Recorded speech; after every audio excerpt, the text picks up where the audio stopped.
Friends, అందరు ఎలా ఉన్నారు? బాగున్నారా? నేను బాగున్నానండి. ఈరోజు షార్ట్ వీడియో, వేడి రైస్లో అప్పడాలు ఇంకా ఉప్పు పచ్చిమిర్చి ఫ్రై చేసిన అనమాట.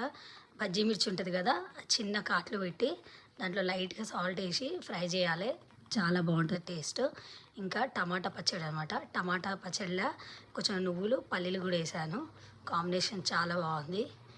ఇంకా వేడి రైస్లో కాంబినేషన్ అదిరిపోయింది అనమాట. పచ్చడి,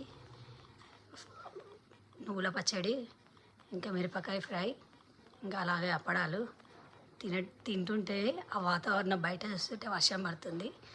కూల్గా ఉందన్నమాట వాతావరణం. ఇంకా ఫ్రెండ్స్, మీరు ఎంతమంది ఇలా పచ్చిమిర్చి ఫ్రై చేసుకొని తింటారు పచ్చళ్ళు? నేను పప్పులో కూడా తింటానండి. వారానికి ఒక 3 సార్లు కంపల్సరీ ఉంటుంది మిర్చి ఫ్రై. ఓకే ఫ్రెండ్స్, మా వీడియో నచ్చితే లైక్ చేయండి. ఇంకా తిన్నారా? భోజనం అయిందా ఫ్రెండ్స్?